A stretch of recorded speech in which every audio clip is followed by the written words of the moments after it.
میوانمان غانم عابد شرۆڤەکاری سیاسی لەگەڵمانان بەیانێ بەخێر هاتی ئێستا سپاس بۆ ئامادەبوونتان. لەم قۆناغا ئەمریکا دەتوانێت چی بکات بۆ ئەوەی کە داعش جارێکی تر سوود لەم ئاڵۆزیانە وەرنەگرێت و خۆی ڕێک نەخاتەوە و هێرش نەکات.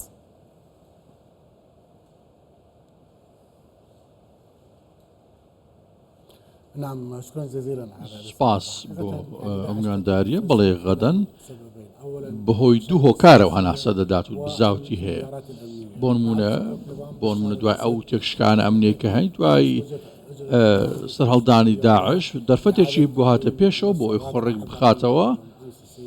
دوێنێش وەزیری دەرەوە ئاماژەی بە هەڕشەکان کردبوو. هەندێ وڵات هەن دانەوێت کارتی داعش بەکاربهێن و یاری پێ بکەن.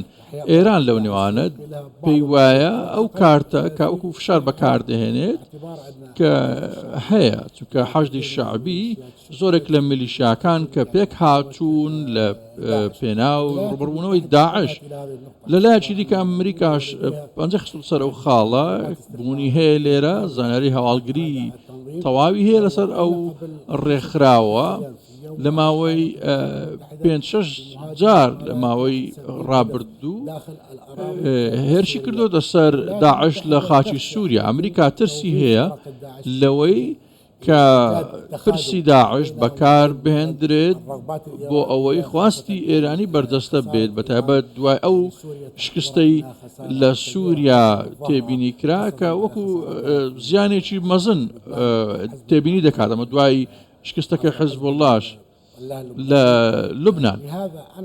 بۆیە پێم وایە ئێستا خواستێکی ئێرانی هەیە بۆ ئەوەی نێوان هاوچێشانە سوود لەوە وەربگرێت بەتایبەت بەخوای دوای شکستی سووریا بخاتەوە یاخود چالاکیەکانی زیاد ئەکات بۆ ئەوەی کە گێرە شێوێنی لە ناوچەکە دروست بکات.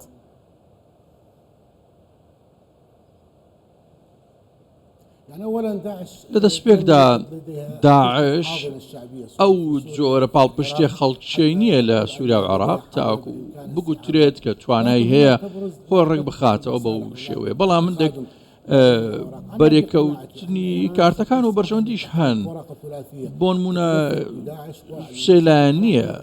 ئایا داعش هەڕەشەیە دوای لەلایەتریش بەکەکە هەیە ڕەنگە خواستێکەوێت بۆ ئەوەی گرژی لە سووریا و عێراق دروست بێت دوای ئەوەی کە کۆمەلگەی دەوڵەتی داوا دەکات میلیشیاکان لە چەکدا بماڵڕێن. پێم وایە ئەگەر داعش نەمێنێت ئەو میلیشیانە هەڵدەوەشێنەوە نامێنێت. جێی داخە زۆر جار یاری بە کارتی داعش ئاماژەت کرد چەند هۆکارێک هەن کە ئەتوانن وا بکەن جارێکی تر مەترسیەکانی داعش دووبارە ببێتەوە. باست لە بۆ نمونە بە هەندوەرگرتنی هەندێک وڵاتان کرد بۆ ئەوەی کە دیسانەوە داعش بتوانێت ئەمە بقۆزێتەوە. کام یەک لەو هۆکارانی کە باست کرد مەترسیدارترە جددیترە و دەبێت لە بەرچاو بگیرێت؟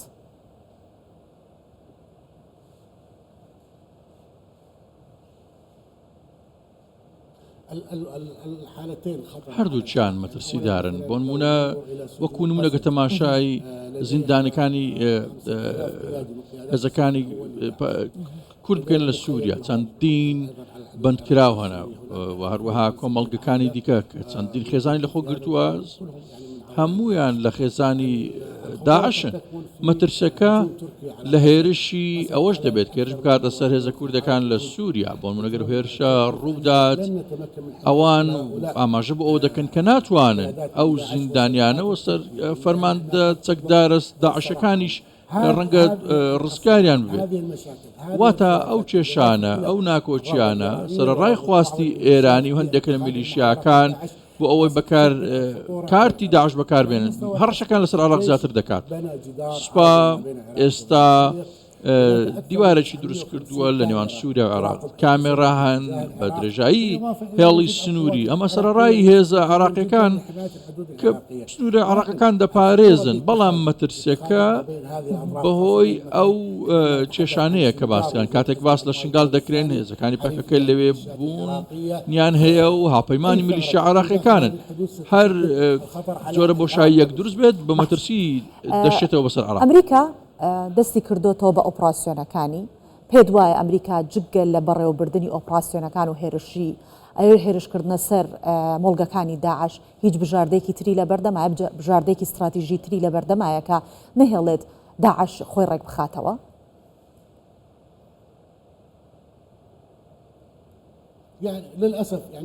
بەداخەوە ئەمریکا ئێستا ئاسمانی لەدەستە لەژێر جڵەوە، بەڵام ئێران و میلیشاکان لەسەر زەوی مەترسیدارترن. هەندێ ناوچە هەن ڕەنگە لە ڕێگەی فڕەکان و تەنانەت هێزە ئەمنەکانیش ئستخباراتەکانیش ئەستەم بێت، بۆیە ئەوان ئەوە بە هەند وەردەگرن. بۆ نمونە ئێستا خەندەقی زۆر هەڵکەندراون، داعش ئەو کارانەی کردووە، بۆیە ئەمریکا ڕەنگە نەتوانێت ئەوانە بدۆزێتەوە، ئەو دەرچانە بدۆزێتەوە، بۆیە ئەو یاریزانەی لەسەر سەویە یاری دەکات زۆر کاراترە لەوەی لە ئاسمانەوە چاودێرێکی سیاسی و ئەوەی کا لە دنیای سیاسەتا ئەبینرێت چەندین گروپی هاوشێوەی داعش وەکو قاعدەوانی دیکە هەبوونە کە بەرەو کۆتایی ڕۆشتون، بەڵام بە یەکجاری لە ناو نەچوون. ئێستا داعش لە چ قۆناغەکایە بەرەو کۆتایی ئەچێت یا وەکۆکانی تر ئیتر چۆنەڵێت تا کۆتایی ڕۆشتۆ بەڵام بە تەواوەتی بنبڕ نەبووە؟ ئایا ئێستاش یعنی ترسی ئەوە هەیە، مەترسی ئەوە هەیە کە ئەندامی نوێی بۆ زیاد بکرێت، یاخود لەو حەدەی خۆی ئەمێنێتەوە هەتا ئەوەندە بە ئۆپراسسیۆن هێرش دەکرێتە سەری بەرەو نەمان بچن؟ پێم وایە ئەستەمە داعش بتوانێت هێزەکانی خۆی کۆبکاتەوە، چونکە ئەو پاڵپشتیەی نەماوە لە سووریا و عێراق، بەڵام مەترسی داعش لەوەدایە کە هەندێک وڵات بەکاری بهێنن. زۆرێک لە وڵاتان پاڵپشتی داعش دەکەن یاخود بەرژەوەندەکانیان هاوتان، هەموو وڵاتانیش خێریان بۆ عێراق و سووریان ناوێت لە بەرژەوەندی ئەوان نییە، واتە لە بەرژەوەندیانە گرژی و ئاڵۆزی هەبێت لە سووریا و عێراق. بۆیە پێم وایە داعش لە ڕووی گەلەوە لە ناو خەڵکەوە کۆتایی پێ هاتووە، بەڵام ڕەنگە هەواڵگری وڵاتان دەست بکەن بە لێکدانەوەی بەرژەوەندەکانیان و بەکاریان بهێنن چ لە سووریا و چ لە عێراقیش. ڕۆڵی ئەم حکوومەتە ڕاگوزەرەی سووریا چی ئەبێت لە ئەنجامی ئەوەی کە دەبینین چالاکیەکانی داعش زیاتری کردووە؟ دەبێت چ ڕۆڵێکی هەبێت ئێستا کە لە ناو بارودۆخێکی زۆر هەستیاردایە؟ لە سپێکدا داعش ئەو هێزەی نییە کە بۆ 2014 های بوو بە جڵەوکردنی مووسڵ چەکی زۆری دەستکەوت بوو، وێڕای ئەو ملیاران دۆلارێکە دەستی بەسەر داگرت بوو، بەهای ئەو چەکانە بوو کە دەستی بەسەر داگرت بوو. دوای هێرشی هاپەیمانان لە مووسڵ داعش ئەو توانست سەربازیەی نەماوە بۆ ئەوەی شارەکان کۆنتڕۆڵ بکات و جڵەو بکات. ڕەنگە بتوانێت کردی تیرۆریستی لێرە و لێوێ ئەنجام بدات، تاکەکان بکاتە ئامانج 4-5 بکاتە ئەنج، بەڵام ئەو هێزە گەورەی نییە بۆ ئەوەی هێرش ئەنجام بدات چ لە عێراق و لە سووریا. تەنیا لێک کات نەبێت ئەگەر بۆ نمونە وەکو چۆن لە 2014 پاشەکشەی سوپار ڕوویدا، ئەو کات داعش نورەکەی بڕی و هاتە مووسڵ بەبێ ئەوەی کەس پێشی لێ بگرن سەربازی هەبێت. ئەگەر ئەو جۆرە هەبێت داعش هەڕەشە دەبێت و دەگەڕێتەوە تەنانەت لە سەرەکانیشەوە بێت. و باس لەسەر هەڵدانەوەی داعشەکرێت هەر وڵاتێک و خەمی وڵاتی خۆیەتی، هەر سەرکردەیەک وڵاتێک خەمی وڵاتەکەی خۆیەتی.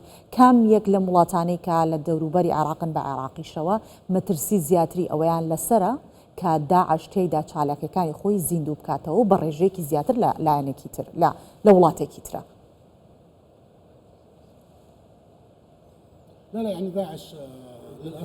داعش بەداخەوە چ لە عێراق بێت لە سووریا لە هەموو وڵاتەکان توانیویانە جۆرێک لە سنوورەکانی خۆیان بپارێزن و بەهێز بن. بەقوەتە بەقەویە وەک باسیەکەی مەترسی لەسەر نییە، کەمتر مەترسی لەسەرە؟